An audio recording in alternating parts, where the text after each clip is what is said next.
Dari awal budidaya cacing sutra sampai kita panen itu kita cuma habis nebar 3 hari kasih makan, malam kita panen. Kalau pagi itu kan tinggal kita nunggu pembeli, habis itu nyantai gitu. Menurut saya nggak terlalu ribet.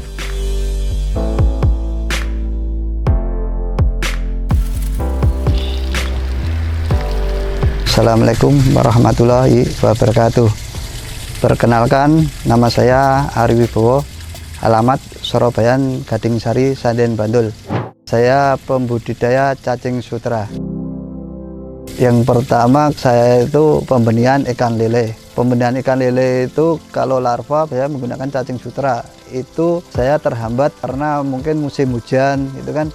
Jadi untuk nyari cacing sutra itu agak susah, terus punya keinginan untuk budidaya cacing sutra sendiri gitu. Untuk awal dari budidaya cacing sutra, yang pertama itu saya belajar dari teman gitu. Terus dari teman ngasih ilmu, terus saya praktekkan. Yang pertama itu pengolahan lahan. Yang kedua itu pembuat bedengan untuk pembatas petak-petak gitu.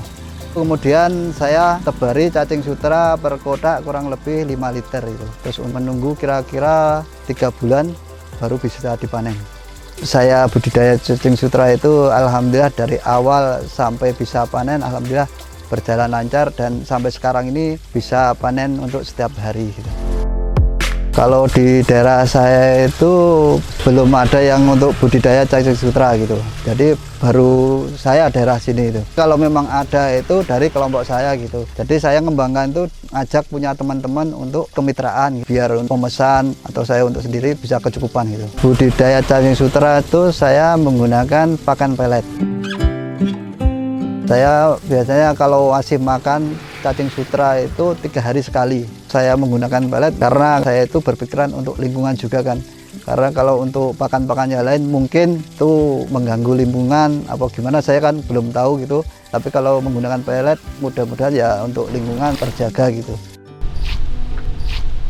Selama kurang lebih 1,5 tahun saya budidaya untuk lingkungan, alhamdulillah tidak ada komplain sama sekali dari warga gitu. Kalau saya nggak pakai terpal, langsung untuk pembatas itu pakai asbes gitu. Saya sendiri ya alhamdulillah menurut saya itu bagus gitu. Daya tahan juga lumayan awet gitu. Untuk kelebihannya kalau namanya cacing budidaya itu kebanyakan cacingnya itu kecil-kecil, bisa ya lembut gitu lah. Jadi untuk buraya mungkin lebih bagus gitu. Jadi buraya itu bukan untuk buraya cuma lele, tapi segala ikan gitu. Jadi mungkin dari ikan lele, ikan gerameh, ikan nila, ikan hias itu biasanya habis netas itu biasanya menggunakan cacing sutra itu. Jadi untuk pakanan awal itu biasanya pakai menggunakan cacing sutra. Karena cacing sutra itu kan yang jelas lembut, protein tinggi itu. Biasanya seperti itu. Habis itu mungkin berapa hari itu baru dikasih pelet gitu. Biasanya kalau sudah panen kira-kira 3 kali atau 4 kali apa seterusnya itu cacingnya kecil-kecil gitu. Kendala itu yang paling susah itu musim hujan. Kalau musim hujan itu Mas, untuk pemijahan ikan lele kan itu musimnya musim kawin. Jadi untuk mijahkan itu kayak ya mudah gitu loh. Tapi untuk cacing itu agak terhambat karena hujan loh itu. Untuk sementara kalau sekarang masih agak kurang gitu karena pemijah untuk daerah sini itu sudah sangat banyak itu.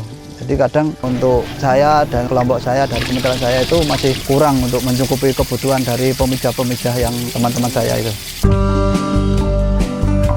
Jelas yang pertama untuk perawatan itu kita harus menjaga kondisi air. Kondisi air itu harus terjaga, jadi nggak terlalu kering itu. Jadi harus ada airnya gitu kan. Untuk ngasih pelet itu makanya harus rutin 3 hari sekali. Hama-hama mungkin dari belut sebisa mungkin harus dihilangkan karena itu hama menurut saya itu untuk belut itu. Tapi kalau sini kan biasanya kalau malam itu bisa saya pancing apa gimana gitu. Jadi kan untuk mengurangi hama-hama untuk budidaya cacing sutra itu. Jadi saya pancing itu dengan menggunakan kail Mas. Jadi kan ada lubang-lubang kecil kan, biasanya seperti itu saya. Ini ada 29 petak ini. Per kotak itu kurang lebih 4 kali 4 meter gitu. Kalau untuk panen per kotak itu kurang lebih bisa 3 liter sampai 5 liter. Dan untuk per hari sekitar 5 sampai 15 itu rata-rata. Itu tergantung untuk pertumbuhan cacing juga gitu Mas. Jadi nggak terus kira-kira 10 per hari apa 15 gitu. Tapi kalau pas cuaca juga bagus mendukung itu bisa kita 10 11 liter gitu. Kalau harga saya per liter 40.000. Pernah naik itu karena musim hujan. Jadi kalau musim hujan itu kita itu panen susah. Kalau hujannya malam itu sudah nggak bisa panen itu. Tapi kalau misalnya pagi, malamnya reda gitu, kita masih bisa panen gitu. Jadi kendala itu yang paling susah itu musim hujan. Jadi kalau musim hujan itu Mas, untuk pemijahan kanelnya kan itu musimnya musim kawin. Jadi untuk mijahkan itu kayak ya mudah gitu loh. Tapi untuk cacing itu agak terhambat karena hujan toh gitu. Kalau kita panen itu malam hari, kira-kira habis jam 7 malam. Jadi kalau malam itu kan cacing itu kan banyak yang keluar.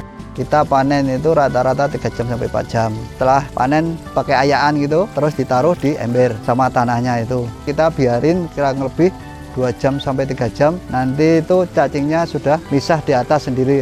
Kita tinggal ambil, terus kita masukkan ke tampungan cacing sutra itu. Kita pakai air itu yang digericik gitu Mas. Jadi biar bersih itu. Kalau sudah bersih di tampungan itu biasanya kurang lebih kita endapkan kurang lebih 5 jam itu baru bisa kita keluarkan gitu. Jadi kan kotoran itu benar-benar sudah bersih. Benar-benar cacing itu benar-benar ya istilahnya kan bersih dari kotoran gitu. Ya kita usahakan semaksimal mungkin yang kita jual itu benar-benar cacing gitu Mas. Terus untuk takeran juga saya takeran kering gitu. Jadi memang benar-benar saya keringkan gitu. Kalau untuk pemasaran alhamdulillah lancar dan paling jauh di Kulon Progo. Tapi kalau yang banyak itu daerah-daerah sini teman-teman itu udah banyak pembenihan gitu. Yang beli apa untuk teman-teman pemijah yang membutuhkan cacing sutra biasanya langsung datang ke tempat sini Pak. Untuk komplain selama ini belum ada. Tapi alhamdulillah semua teman-teman itu ya istilahnya kalau yang beli dari sini itu cocok gitu Mas. Jadi belum pernah ada komplain gimana untuk takaran, untuk kualitas mungkin itu. Itu semua ya alhamdulillah lancar itu. Misalnya untuk teman-teman yang ingin mengembangkan usaha budidaya cacing sutra, monggo kita bareng-bareng gitu Mas. Jadi kan kita sama-sama belajar gitu. Jadi ya untuk mencukupi kebutuhan pakan buraya kan biar kita cukup gitu. Jadi nggak mengandalkan istilahnya alam gitu, cacing-cacing apa cari di sungai itu. Karena mungkin kalau musim hujan kan kalau cuaca nggak mendukung gitu kan kita susah tahu untuk cacing sutra. Kalau untuk budidaya insya Allah kita bisa mencukupi itu. Kalau perawatan menurut saya ya pengalaman saya aja kan itu dari awal sampai kita panen itu kita cuma habis nebar 3 hari kasih makan, nanti kita nunggu panen, kita panen malam sudah itu seperti itu panen baru kita jual gitu. Menurut saya nggak terlalu ribet, kita yang pokoknya itu kalau malam jadi pas panen itu kan ada tenaga yang panen. Terus kita harus nunggu paling 2 jam 3 jam kita ngambil dari ember itu yang panen baru kita bersihkan. Cuma itu aja itu. Aktifnya itu kalau kerjanya pas malam. Jadi kalau pagi itu kan tinggal kita nunggu pembeli. Habis itu nyantai gitu. Untuk harapan saya dan teman-teman mudah-mudahan untuk mengembangkan budidaya cacing sutra biar untuk kebutuhan untuk pemijah, untuk warga Bantul dan sekitarnya itu bisa kecukupan gitu. Jadi mudah-mudahan juga perikanan bisa lancar dan jaya gitu. Usaha budidaya cacing sutra ini alhamdulillah berjalan lancar dan hasilnya itu untuk kebutuhan keluarga, untuk mengembangkan buat cari lahan lagi biar usahanya semakin berkembang gitu. Kedepannya saya berharap untuk mengembangkan usaha cacing sutra ini mungkin dari teman-teman yang pengen usaha budidaya cacing sutra, monggo kita bersama-sama lah biar yang pembenihan ikan lele yang membutuhkan cacing sutra kita bisa kecukupan gitu. Monggo yang butuh cacing sutra untuk pakan buraya, ikan hias, ikan lele apa dan lain-lain, monggo hubungi saya nomor 082 32 91 99 141. Monggo atas nama Ari Wibowo. Untuk kita budidaya jangan pantang menyerah. Kita harus berjuang walaupun kita usaha dari awal gagal tapi kita harus semangat untuk bekerja atau untuk usaha gitu. Nanti suatu saat pasti akan menempuh hasilnya gitu. Jangan putus asa. Untuk yang usaha di bagian di budidaya perikanan, jangan menyerah, pantang mundur, kita harus maju terus. Untuk apalagi untuk perikanan gitu. Dan saya ucapkan banyak terima kasih yang nonton di video ini. Jangan lupa subscribe di Cap Capung.